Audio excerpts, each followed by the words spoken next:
Bonjour tout le monde et bienvenue à cette capsule qui va nous permettre de retrouver une mesure d'angle à l'aide des rapports trigonométriques. Je vous rappelle que pour être capable de résoudre ce genre de problème-là, il faut que vous assuriez que votre calculatrice est en mode degré. Premier exemple, on cherche la mesure de l'angle B. On nous donne la mesure du côté AB qui est de 15 cm et la mesure du côté BC qui est de 9,5 cm. Ce qu'on va faire pour commencer, c'est essayer de déterminer tout d'abord quel type de rapport on va avoir besoin. Est-ce que c'est le sinus, le cosinus ou le tangente? Si je regarde bien ici, ce qu'on me donne dans le premier exemple, on me donne le côté AB, qui est ici l'hypoténuse dans mon triangle. Et ensuite, on me donne le côté adjacent à l'angle B, à l'angle que je cherche. Donc 9,5 cm, c'est le côté adjacent à l'angle que je cherche. Quel rapport fait intervenir les côtés adjacents et hypoténuse? C'est le rapport cosinus. Donc, ça veut dire que le cosinus de l'angle que je cherche, donc le cosinus de B, est égal à la mesure du côté adjacent, 9,5, sur la mesure de l'hypoténuse qui est de 15. Je vais aller calculer ça et à chaque fois que je vais aller calculer un rapport trigonométrique comme ça, je vais toujours conserver 4 chiffres après la virgule. Dans ce cas-ci, ça me donne 0,6333. Pourquoi 4 chiffres? C'est vraiment pour plus de précision. 2 chiffres, ça va souvent être insuffisant. Là, cette mesure-là, ça ne me donne pas la mesure de l'angle, ça me donne le cosinus de l'angle. Donc, j'ai le cosinus d'un certain angle qui est égal environ à 0,6333. Qu'est-ce que je dois faire pour retrouver la mesure de l'angle? C'est faire la réciproque de la fonction cos, ou l'opération inverse, qui s'appelle arc cosinus. Sur la calculatrice, ce n'est pas écrit arc cosinus, ça va être écrit cos-1. Donc, si je veux trouver la mesure de l'angle B, il va falloir que je fasse cos-1 du rapport que j'ai calculé précédemment. La touche cos-1, normalement, devrait être juste au-dessus de votre touche cos. Donc, vous allez faire deuxième fonction cos pour accéder à cos-1. On fait le calcul, donc je fais cos-1 de 0,6333, ce qui me donne approximativement une mesure d'angle de 50,71 degrés. Ça, c'était pour le premier exemple. Le deuxième exemple, on cherche la mesure de l'angle E.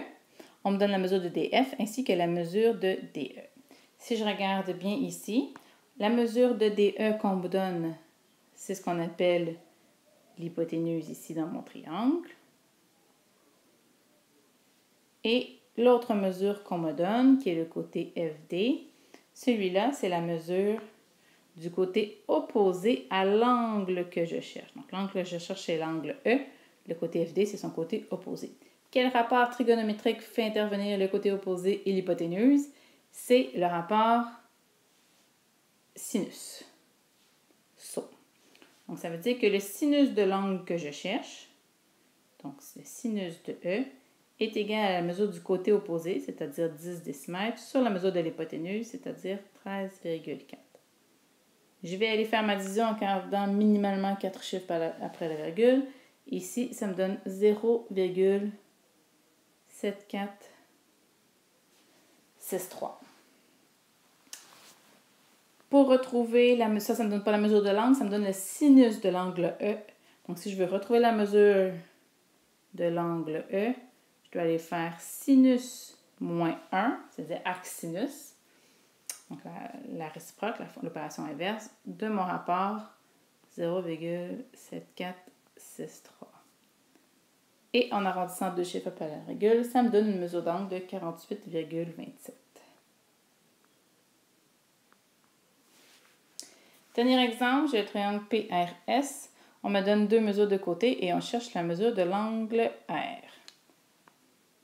Donc, dans le fond, ici, ce qu'on me donne, on me donne la mesure de PS. Qu'est-ce que c'est par rapport à l'angle que je cherche, par rapport à l'angle R? C'est la mesure du côté opposé. On me donne aussi la mesure de SR. Qu'est-ce que SR par rapport à l'angle R? C'est la mesure du côté adjacent. Dans mon SOHCAHTOA, quel rapport fait intervenir le côté opposé et le côté adjacent? C'est tangente TOA. Donc, ça veut dire que la tangente de l'angle R que je cherche est égale à la mesure du côté opposé, 8,4 m, sur la mesure du côté adjacent, qui est 11,2 m. J'effectue ma division, 8,4 divisé par 11,2. Ici, ça me donne un nombre pile.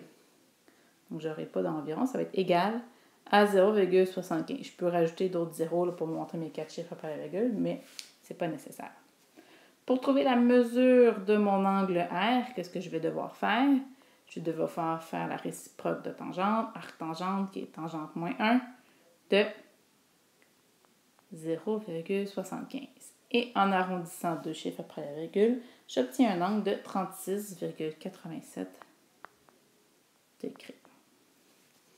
Et voilà pour cette première partie. Deuxième partie,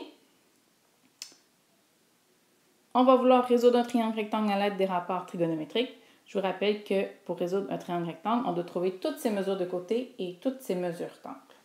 J'ai repris l'exemple du triangle ABC qu'on avait juste en haut.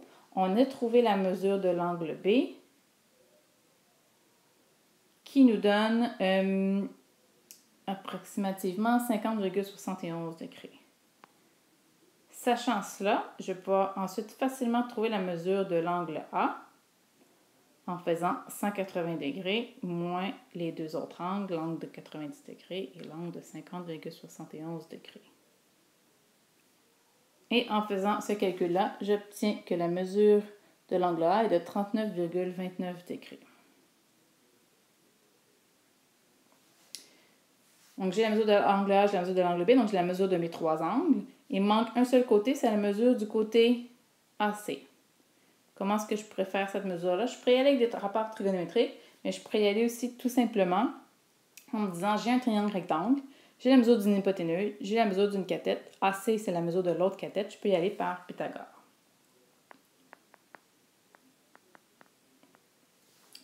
Alors ici, j'ai une de mes cathètes qui est 9,5 au carré. Je cherche l'autre cathète et j'ai la mesure de l'hypoténuse. Je fais mes calculs, j'isole mon B au carré.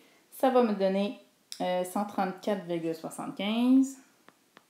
J'effectue la racine carrée et je trouve que ma mesure manquante est de 11,61 cm. J'ai donc résolu mon triangle puisque j'ai trouvé ces trois mesures de côté et ces trois mesures d'angle. Voilà!